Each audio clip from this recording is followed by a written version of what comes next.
51। तुम्हारे पास है vector A, तुम्हारे पास है बी वेक्टर और तुम्हारे पास है रिजल्टेंट वेक्टर। एक्चुअली तुम अगर गौर करो तो जब ऐसा लिखा है, ठीक है, क्वेश्चन क्या लिख रहा है कि हम लोगों के पास जो ए वेक्टर है, बी वेक्टर है और आर वेक्टर को तो मैंने सी वेक्टर लिख लो।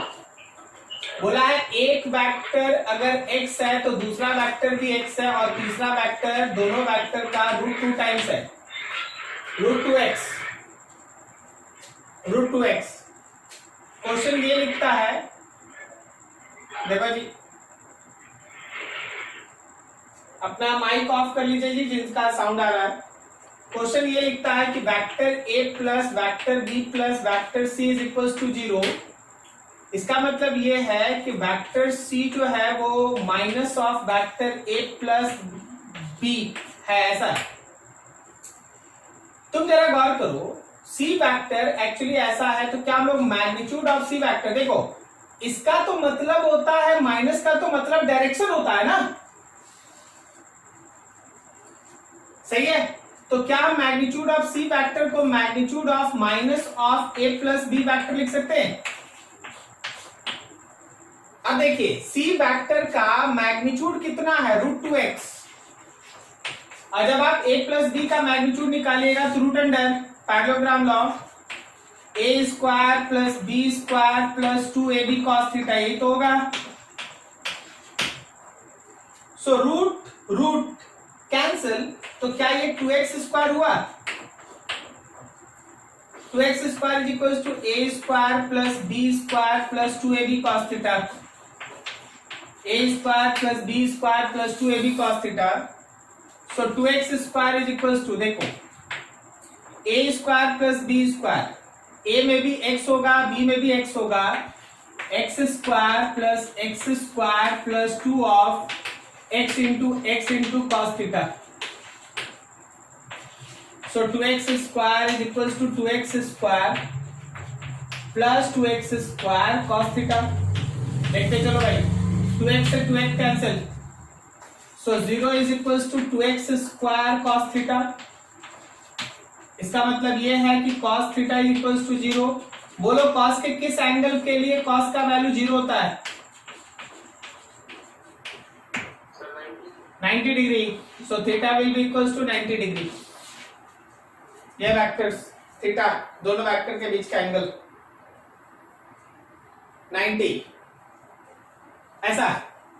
अब क्वेश्चन बोल रहा है कि बाकी दोनों के बीच का एंगल तो चलिए आपका मिल गया, तो बाकी रिजल्टेंट के साथ एंगल बताएं। क्या हम लोग लास्ट एक triangle law of vector addition पढ़े थे?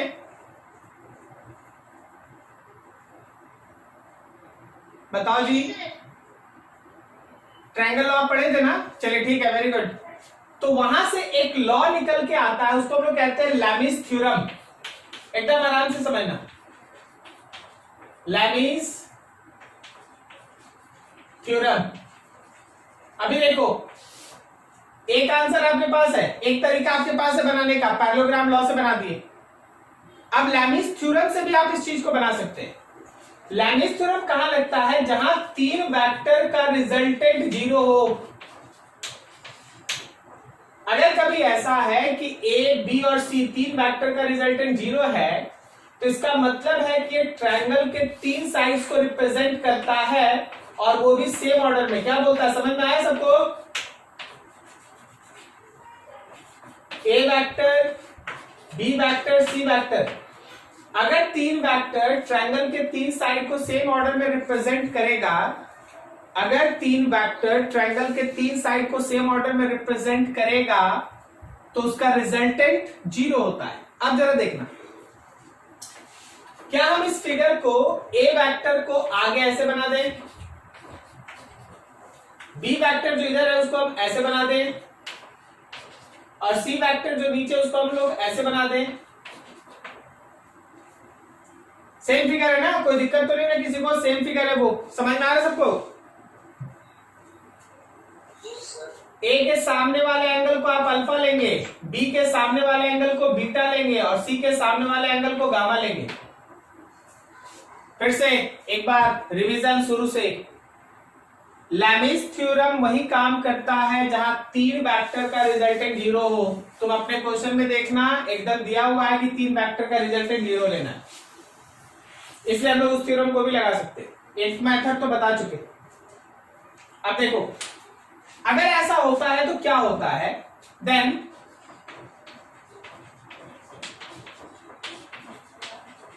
According to Lami's theorem, Lami's theorem के हिसाब से a by sine alpha b by sine beta is equal to c by sine gamma होता है। a by sine alpha b by sine beta c by sine gamma होता है। ठीक है, इसको भी हम लोग यूज करके अब अपना न्यूमेरिकल बनाते हैं। चलो देखो, समझो ध्यान से, आराम से, तुम्हारे क्वेश्चन के हिसाब से समझना। According to question, A vector का मतलब x, बी वेक्टर का मैग्नीट्यूड x और सी वेक्टर का मैग्नीट्यूड √2x। ए और बी को उठाओ। Since a by sine alpha is equals to b by sine beta. ठीक है, तो क्या हम लोग इसको ऐसे लिख सकते हैं, x by sine alpha is x by sine beta. अब देखो x x कैंसिल, तो यहां से तुमको मिला sine alpha is equal to sine beta, मतलब अल्फा और बीटा एंगल बराबर, यही तो मिला भी, अल्फा और बीटा एंगल बराबर, एक मिल गया। अब जरा गौर करना, अब जरा गौर करना, एक तुम उठा लो ए और सी का पेयर, एक काम हो गया। दूसरा देखो, A by sine alpha is equals to C by sine gamma, तो ए के जगह x पुट कर दिए, x बाई साइन अल्फा, और c के जगह पुट कर दिए √2x बाई साइन गामा। फिर से देखो x x कैंसिल। ठीक है, थोड़ा जगह नहीं है उधर, मैनेज कर देते, ऊपर लिखे, ऊपर लिखे, समझ आएगा ना। देखना, तो 1 by sine alpha is equal to √2 by sine beta आ रहा है, साइन गामा आ रहा है। सही है। अब आप थोड़ा सा ध्यान दें, आपको अगर वहां से दिखने लगा है तो एक दो चीज देखो कि हम लोगों के पास अल्फा और बीटा दो एंगल बराबर है, अल्फा और बीटा दो एंगल बराबर, और एक एंगल देखो 90 है। सब मिला के आप देखिए अपने क्वेश्चन में कोई एक ऑप्शन होगा जहां ये सब चीज सेटिस्फाई कर रहा है, जरा गौर करना।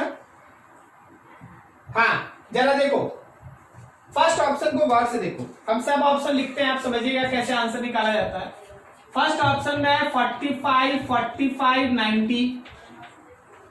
सेकेंड ऑप्शन में है 90, 135 और 135।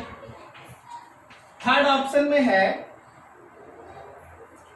30 डिग्री, 60 डिग्री और 90 डिग्री, और तुम्हारे फोर्थ ऑप्शन में है 45, 60 और 90। चलिए दिमाग दौड़ाइए, बताइए ट्रायंगल के तीनों एंगल का सम कितना होता है? 180। तो ये कभी हो ही नहीं सकता, ये कभी नहीं हो सकता, ये कभी नहीं हो सकता, समझा क्या?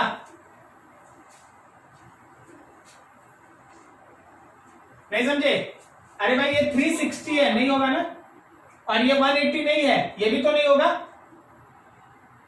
अब इसमें देखो तीनों एंगल अलग अलग है, लेकिन हम लोग का कैलकुलेशन दिखाता है कि दो एंगल सेम है और एक एंगल 90 है। So this one is your answer, correct. समझ में आया क्या? क्या सबको समझ में आया? चलो देखो,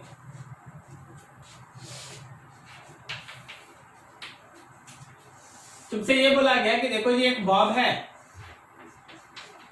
इस बॉब का मास है 2 kg।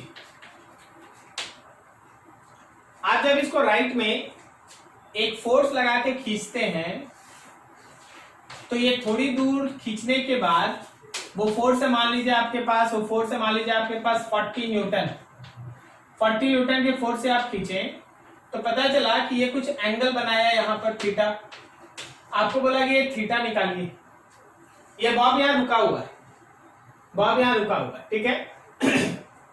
अब जरा गौर करना, ये सोच के बताओ कि बॉब पे एक समय में कौन कौन सा फोर्स अभी काम कर रहा है। क्या बॉब पे एफ है? इसी तरह बॉब पे नीचे की तरफ mg लग रहा है और थ्रेड के अलॉन्ग में थ्रेड का एक टेंशन है, ठीक है। अब देखिए ये बॉब रुका हुआ है, इसका मतलब है कि इन तीन वेक्टर का रिजल्टेंट 0 है।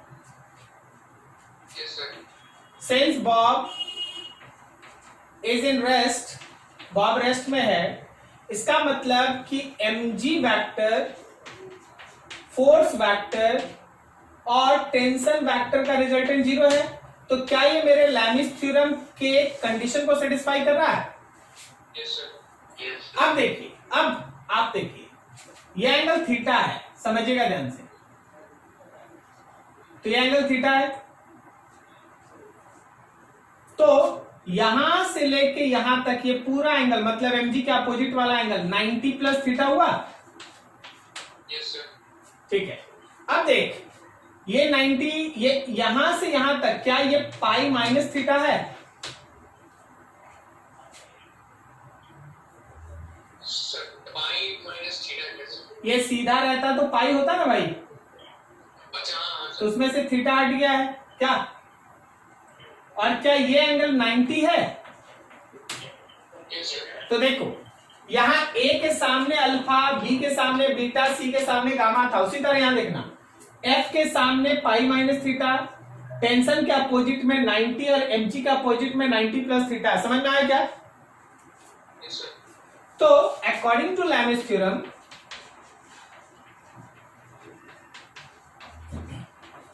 लैमिस थ्योरम के हिसाब से f by sine pi minus theta is equals to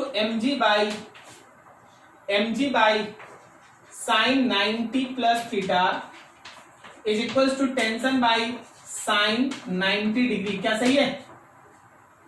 Yes, sir. f के जगह पे 40, और किसी को याद है साइन पाई माइनस थीटा केवल साइन थीटा होता है।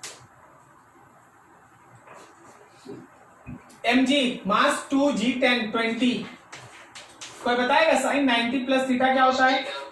कॉस थीटा, और टेंशन साइन 91 ना। Yes, sir. देखो इन दोनों को उठाओ, 40 by sine theta 20 by cos theta, तो 40 by 20 is equals to sine theta by cos theta, that is tan theta. क्या आया कि tan theta is equals to 2 या theta equals to tan inverse 2। क्या आपको समझ में आ रहा है ये लाइन? Sir. ठीक है। अब मान लो कोई बोलता है कि चलो भाई टेंशन निकाल दो, ठीक है, टेंशन निकालो, टेंशन। तो देखो अगर tan थीटा है 2 तो नीचे 1 है, मतलब ये परपेंडिकुलर बाय बेस है ना। तो यहां से अगर हम साइन थीटा लिखेंगे तो परपेंडिकुलर बाय हाइपोटेनस लिखेंगे √5। भाई समझा? √5 हाइपोटेनस आएगा, Yes, sir. √2 square plus 1 square, correct ना। और अगर हम लोग चाहेंगे तो ये से हम cos थीटा लिख सकते हैं 1/√5। क्या सही है? नहीं समझे कैसे आया 1/√5 2/√5? No, sir. अच्छा यार, हाइपोटेनस जानता है under root perpendicular square plus base square होता है। Yes, sir. तो परपेंडिकुलर में 2 है, बेस में 1 है।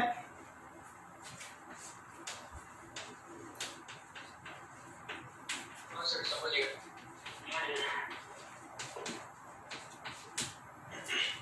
ठीक है, तो साइन थीटा आ गया, कॉस थीटा आ गया, साइन थीटा कॉस थीटा का वैल्यू या कॉस थीटा इसका कॉस थीटा का वैल्यू पुट करके यहां से टेंशन निकालो। समझ में आया? Yes, sir. This is Lami's theorem.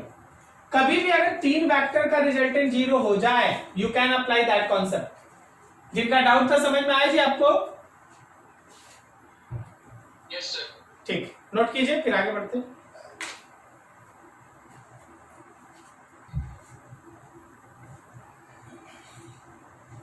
चलो देखो कॉन्सेप्ट। आज का पहला टॉपिक है कैलकुलेशन ऑफ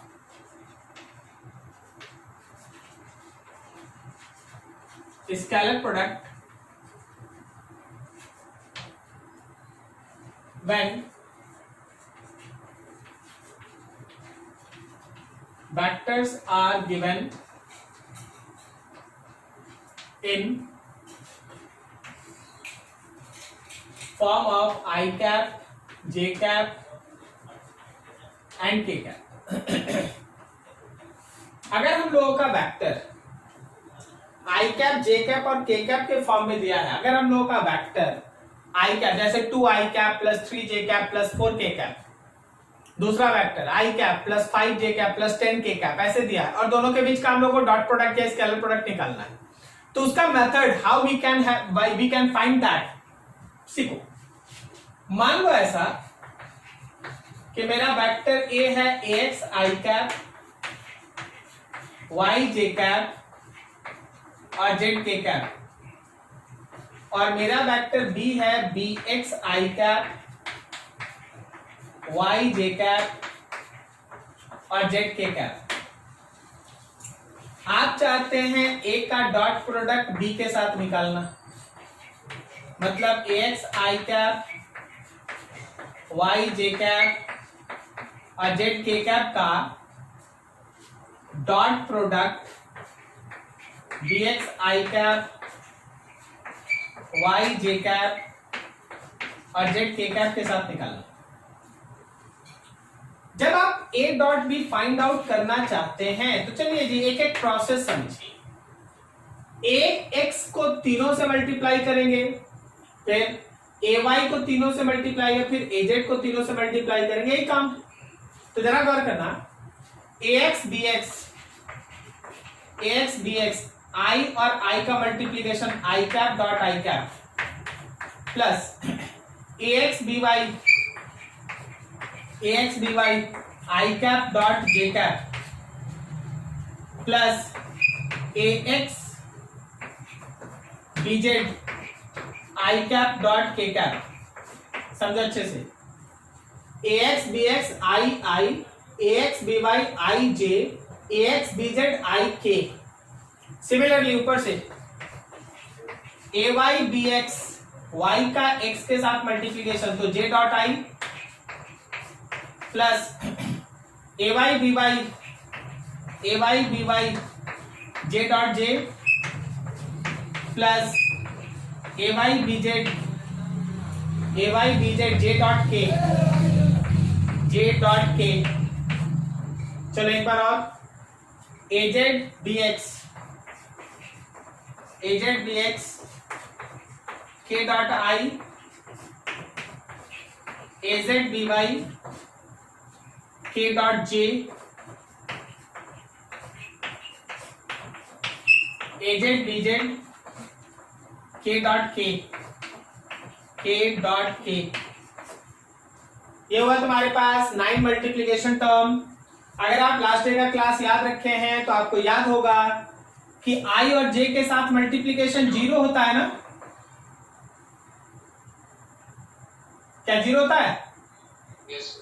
तो ये 0 होगा, I और K भी 0 होगा, फिर J और I 0 होगा, फिर ये भी 0 होगा, फिर ये वाला टर्म भी 0 होगा, ये वाला टर्म भी 0 होगा। समझा क्या? बच जाएगा कौन कौन? I बचेगा, J बचेगा और K बचेगा। यही 3 टर्म बचने वाला है।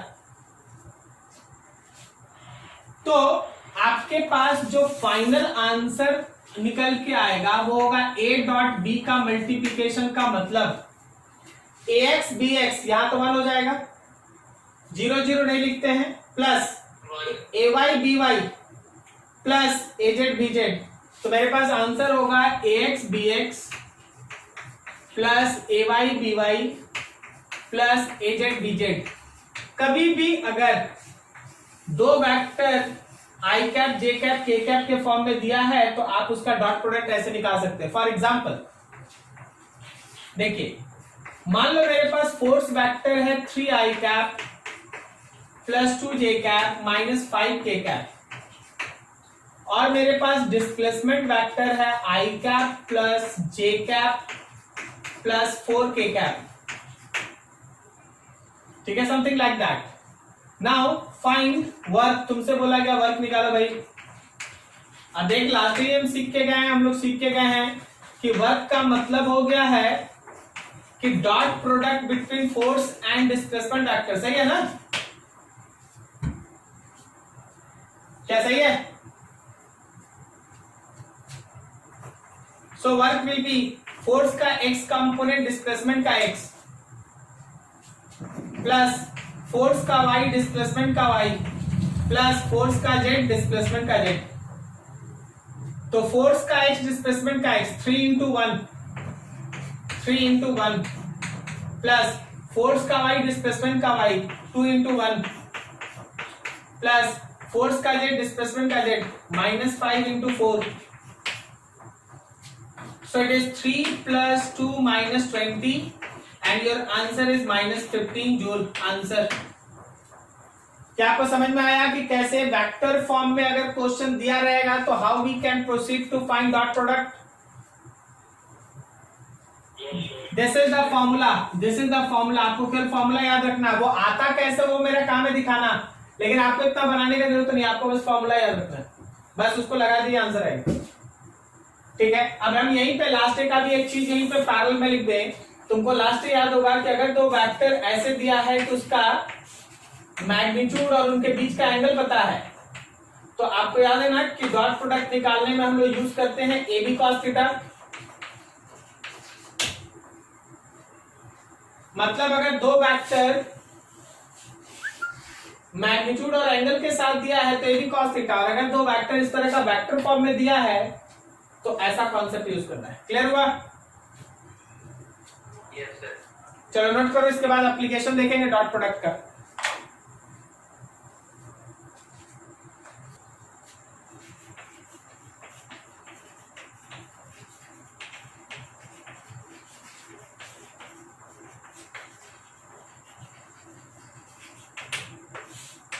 Application of dot product. सबसे पहला डॉट प्रोडक्ट की मदद से by using dot product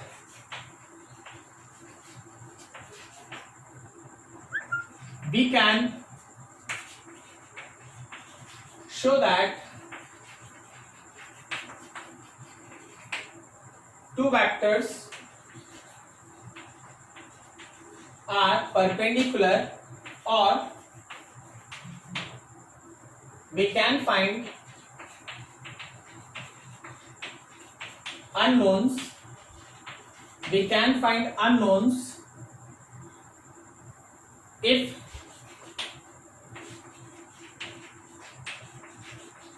two vectors are perpendicular। इस पूरे लाइन का मतलब समझना।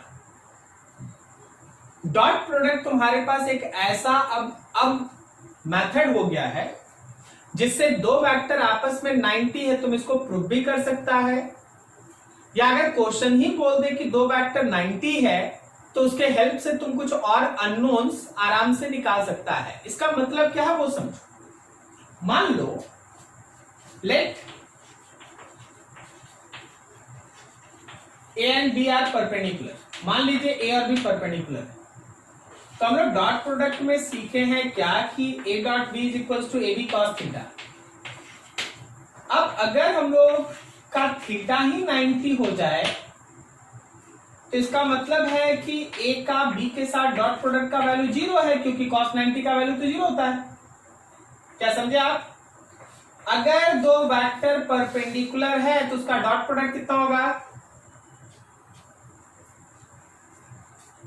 बोलो जी बोलो। 0। अगर दो वेक्टर परपेंडिकुलर है, अगर दो वेक्टर परपेंडिकुलर है तो याद रखना उसका डॉट प्रोडक्ट कितना होगा, 0। ठीक है, इसका मतलब ax bx ay by और az bz इन तीनों का सम 0 होगा, ऐसा। चलिए अब क्वेश्चन बनाते हैं इससे। तुमसे बोला गया, मान लो एक क्वेश्चन है कि अगर मेरा ए वेक्टर है 2i cap 3j cap plus 6k cap and मेरा बी वेक्टर है mi cap plus 4j cap plus 5k cap, then find value of m so that A and B becomes perpendicular। हम लोग को m का value निकालना है ताकि A और B एक दूसरे पे परपेंडिकुलर हो जाए। हमको m का वैल्यू निकालना है ताकि A और B एक दूसरे पे परपेंडिकुलर हो जाए। अब जैसे आपके कान में साउंड जाए perpendicular vectors,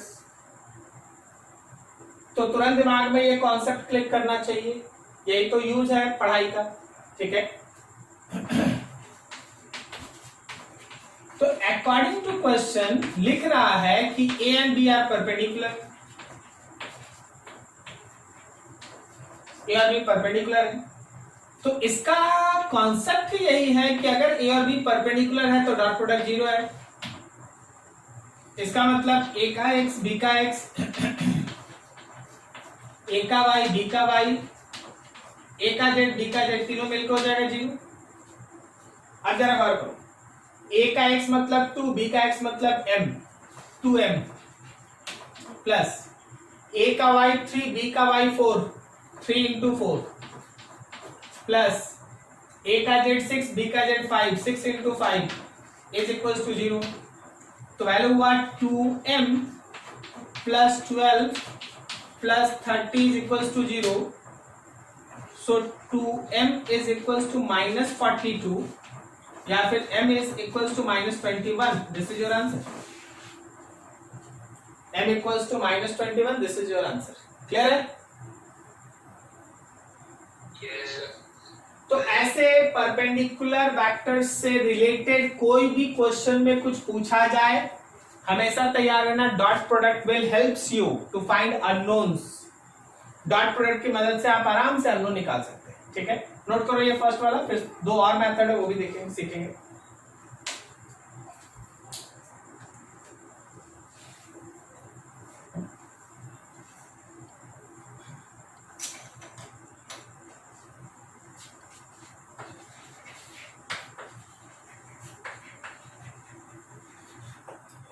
By using dot product,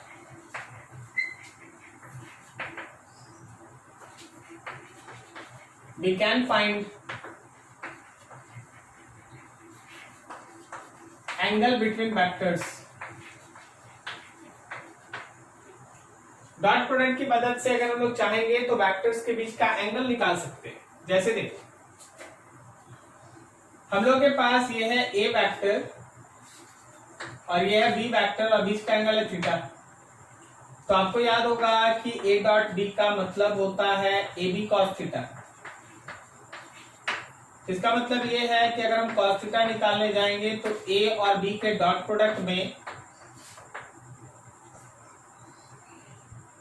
ए का मैग्नीट्यूड और बी के मैग्नीट्यूड से डिवाइड कर देंगे। यही है हम लोगों का cos theta.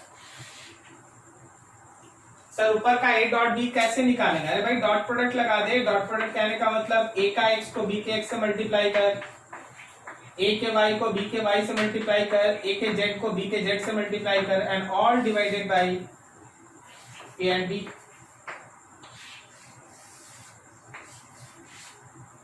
And all divided by A and B. ये रहा तुम्हारे पास। अच्छा, ये ए का मतलब क्या है? मैग्नीट्यूड ऑफ ए। ये बी का मतलब है मैग्नीट्यूड ऑफ बी। करेक्ट है? अब चलो क्वेश्चन करते हैं। तुमसे बोला गया कि अगर मेरे पास ए वेक्टर है 3i cap plus 2j cap plus k cap और मेरे पास बी वेक्टर है i cap plus j cap plus 5k cap,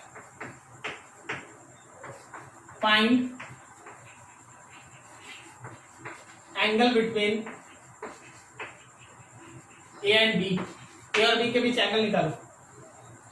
तो सिंपल, एकदम सिंपल, जिसको भी आज का ये कॉन्सेप्ट याद होगा वो सीधा लिखेगा cos theta is equals to A dot B by A B, मतलब वो लिखेगा cos theta is equals to A dot B का मतलब A X B X, A Y B Y, A Z B Z, और A लिखने का मतलब है अंडर रूट ए के एक्स कंपोनेंट का स्क्वायर, ए के वाई कंपोनेंट का स्क्वायर, ए के जेड कंपोनेंट का स्क्वायर, अंडर रूट बी के एक्स कंपोनेंट का स्क्वायर, बी के वाई कंपोनेंट का स्क्वायर एंड बी के जेड कंपोनेंट का स्क्वायर। चल भाई वैल्यू पुट कर लेते हैं अब। cos थीटा इज ए का एक्स 3, बी का एक्स 1, 3 एंड 1 प्लस 2 एंड 1, देखते जाना ऊपर, प्लस 1 एंड 5, करेक्ट जा रहे हैं, बाई अंडर रूट ए का magnitude 3 square plus 2 square plus 1 square, 3 square plus 2 square plus 1 square, under root 1 square 1 square 5 square, 1 square 1 square and 5 square. चलो जी solve करते हैं। 3 प्लस 2 प्लस 5 दैट इज 10 ऊपर में, और नीचे अंडर रूट, देखो इसको 9 प्लस 4 13 और 1 14 14, और फिर अंडर रूट 1 1 और 25 27। ये रहा तुम्हारे cos थीटा का वैल्यू, छोड़ दो ऐसे, दिस इज योर आंसर। क्या किसी को दिक्कत समझने में? No sir. बोलो जी बोलो, कहीं किसी को कोई प्रॉब्लम? No sir. चलो एक और क्वेश्चन बनाते, एक और क्वेश्चन बनाते, जगह इधर एक और क्वेश्चन बनाते, नए तरह का क्वेश्चन बनाते। देखो जरा, तुमसे बोला गया कि अगर मेरा वेक्टर ए है 3i cap plus 2j cap plus 6k cap, find its angle with y axis. अब तो ये थोड़ा कॉम्प्लिकेटेड हो गया, एक ही वेक्टर दिया, बोला y एक्सिस से एंगल निकालिए। हम लोग तो सीखे थे कि दो वेक्टर रहेगा तो हम आराम से बीच का एंगल निकाल लेंगे, तो बस एक छोटा सा काम तुमको करना पड़ता है। चलिए सबसे पहले जो वेक्टर दिया है वो तो आप लिख लो, जो वेक्टर दिया है वो तो आप लिख लो, और फिर खुद से एक बी वेक्टर मानो, सब क्या मान ले, कुछ भी मान ले, नहीं, यहां देख किसके साथ एंगल निकालना है, किसके साथ एंगल निकालना है, तो इसको मान जे कैप। अगर यहाँ एक्स एक्सिस होता तो आई कैप, अगर यहाँ जेड एक्सिस होता तो के कैप, समझा क्या? हम ये बोल रहे हैं कि वेक्टर का एंगल किससे निकालना है, वाई एक्सिस से। तो जो दूसरा वेक्टर है वो खुद से तुम मान लो जे कैप। अगर मेरे दिए गए वेक्टर का एंगल एक्स से निकालना होता तो बोलो जी दूसरा वेक्टर क्या मानते हैं, आई कैप। इसी तरह अगर जेड से निकालना होता तो क्या मानते हैं, के कैप। अब आप ए और बी के बीच का एंगल निकाल दीजिए, देखिए क्या एकदम शॉर्टकट में लिखते हैं, cos theta is equals to A X B X, A Y B Y, A Z B Z, अब बाकी नीचे ए का मैग्नीट्यूड और बी का मैग्नीट्यूड। अब देख इसमें खाली जे है तो आई वाला होगा नहीं, केवल जे वाला, ऊपर भी 2 होगा, ए का मैग्नीट्यूड में होगा रूट अंडर 3 स्क्वायर 2 स्क्वायर और 6 का स्क्वायर, और बी में होगा 1 का स्क्वायर।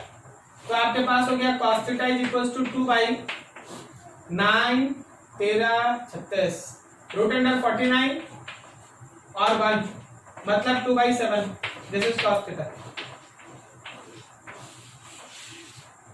अभी जो cos थीटा आया है, जो एंगल आया वो एक्चुअली आया है ए और बी के बीच, लेकिन बी है क्या, वाई एक्सिस है ना। नहीं समझा? जो cos थीटा आया वो ए और बी के बीच आया, लेकिन बी आप माने हैं क्या? वाई एक्सिस माने हैं। अगर आप वाई एक्सिस माने हैं तो ए और वाई एक्सिस के बीच का एंगल आ गया। ठीक है, तो ये था मेरा सेकंड एप्लीकेशन कि भाई डॉट प्रोडक्ट के हेल्प से आप एंगल्स वेक्टर्स के बीच का एंगल निकाल सकते हैं। नोट करो इसको। एक और मेथड है वो भी देख लेंगे। Third, by using dot product we can find component of one vector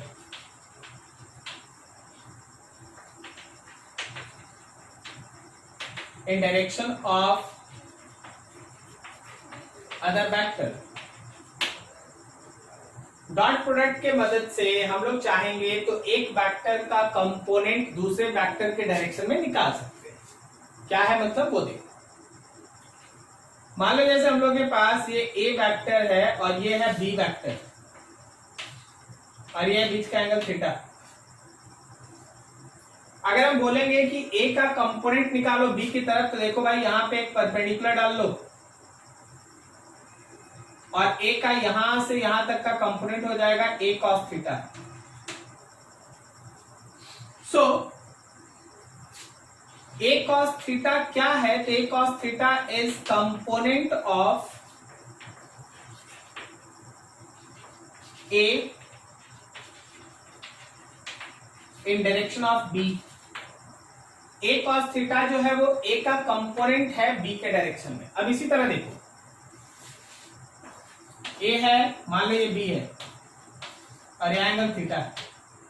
आप चाहते हैं बी का कंपोनेंट ए की तरफ निकालना, तो यहां 90 डाल लीजिए। तो ये जो टर्म आया बी कॉस थीटा, ये बी कॉस थीटा हो गया बी का कंपोनेंट ए की तरफ। B cos theta is component of B vector in direction of A vector.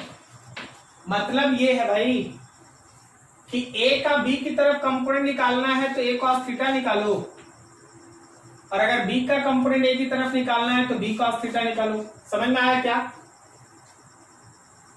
अब डॉट प्रोडक्ट पे ध्यान दो।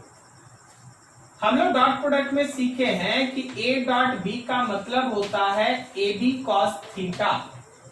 आप इस ए बी कॉस थीटा को दो तरीके से लिख सकते हैं। आप लिख सकते हैं ए कॉस थीटा इंटू बी, या आप लिख सकते हैं बी कॉस थीटा इंटू ए। समझा क्या? दोनों बात एक ही है ना? Yes sir. अब इसको दो लाइन में समझना। पहला, अगर हम तुमसे बोले कि भाई देख component of A in direction of B निकाल, component of A in direction of B निकाल, मतलब ए कॉस थीटा निकालो, ए कॉस थीटा निकालो। और ए कॉस थीटा निकालने के लिए जरा देखना सब कोई ध्यान से, ए कॉस थीटा निकालने के लिए ए डॉट बी में बी से डिवाइड कर दें। Yes sir. Yes sir. तो ए डॉट बी में बी के मैग्नीट्यूड से डिवाइड कर दो। Similarly, so component of B in direction of A, मतलब बी कॉस थीटा के लिए ए डॉट बी में ए से डिवाइड कर दें। तुमसे बोला गया अगर मेरे पास ए वेक्टर है 4 I cap plus 2 J cap plus K cap, and vector B है 3 I cap plus 2 J cap plus 4 K cap. Find component of A in direction of B. Find component of A in direction of B. Question पढ़ते ही तुम्हारे दिमाग में hit करना चाहिए कि हाँ ऐसा टॉपिक सब पढ़ाए हैं। बस यही हेल्प होता है न्यूमेरिकल्स बनाने में। आपको तुरंत याद आना चाहिए कि हाँ ऐसा तो हम लोग किए।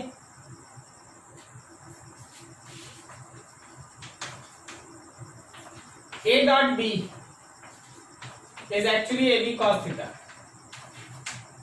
A dot B is actually AB cos theta. According to question, क्या निकालना है? कंपोनेंट निकालना है।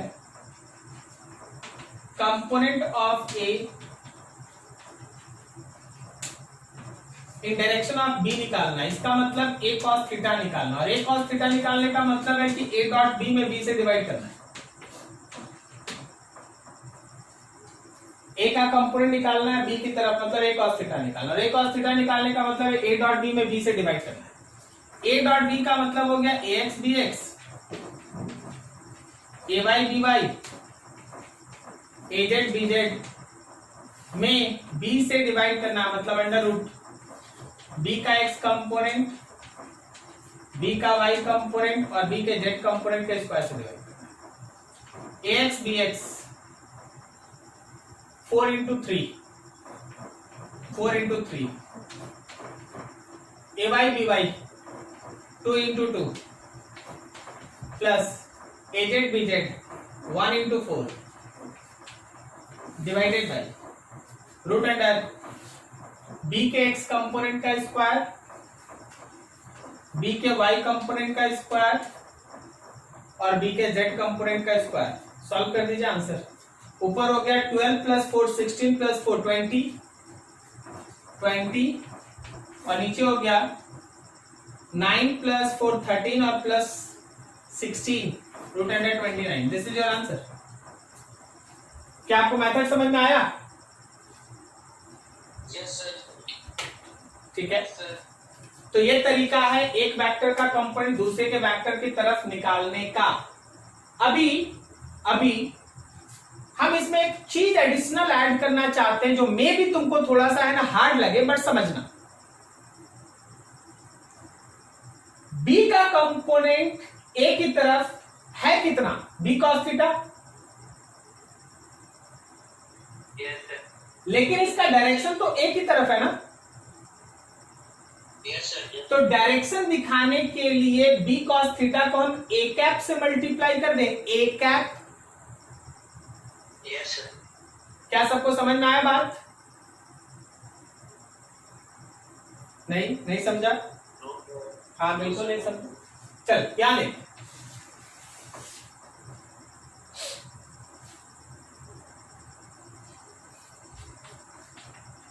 इन वेक्टर फॉर्म। इसमें कोई डाउट बच जाएगा तो हम लोग अगले दिन कर लेंगे। हाँ थोड़ा समय कम है, बस थोड़ा देख लें।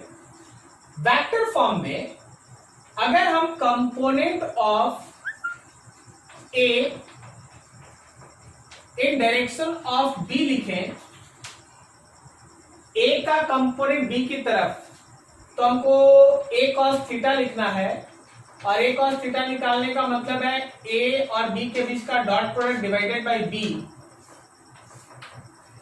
लेकिन A का कंपोनेंट B की तरफ का मैग्नीट्यूड है A cos थीटा, लेकिन इसका डायरेक्शन तो B की तरफ है ना।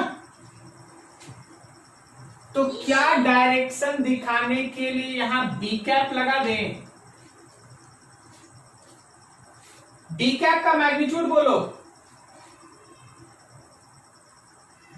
किसी भी, हाँ बिल्कुल सही, किसी भी यूनिट वेक्टर का मैग्नीट्यूड 1 होता है, तो B कैप का मैग्नीट्यूड 1 होगा, तो मैग्नीट्यूड पे तो कोई फर्क पड़ेगा नहीं। क्या समझे? और B कैप का डायरेक्शन B के डायरेक्शन में होगा, तो एक डायरेक्शन आपको मिल गया। इसी तरह अगर हम तुमसे बोलते हैं कि component of B in direction, हाँ बोल दे रहे, देखो दूसरा में बोल दे रहे, देखो अच्छे से। हम बोल रहे component of B in direction of A निकालने, इसका मतलब B cos थीटा निकालने। तो B cos थीटा के लिए A डॉट B में तुम डिवाइड करेगा A से, सही है। अब जरा तैयार हो जा। B cos थीटा का डायरेक्शन तो A की तरफ है ना। तो बता इसके साथ कौन सा कैप मल्टीप्लाई करें? A cap, very good, A cap. बस आप यहां तक आज नोट करें, हम अगले दिन इस पे क्वेश्चन कराएंगे तब जाके और अच्छा क्लियर होगा। इसको स्किप करके यहां तक में किसी को कोई प्रॉब्लम कहीं? हाँ, तो ये थोड़ा एडिशनल है, इसको हम लोग अगले दिन इस पे और काम कर लेंगे तब जाके ये क्लियर होगा। क्लियर है? नोट कीजिए बढ़िया से, नोट कीजिए बढ़िया से। सर हाँ बोलो जी। सर लास्ट वाला क्वेश्चन में मतलब सर लास्ट वाला टॉपिक में एडिशनल वाला सर, उसमें ए कैप आप इसलिए लगा सर क्योंकि वहां पे हम लोग आई कैप जे कैप और के कैप से कोई मतलब नहीं है ना। हाँ वेरी गुड, एकदम सही, एकदम सही।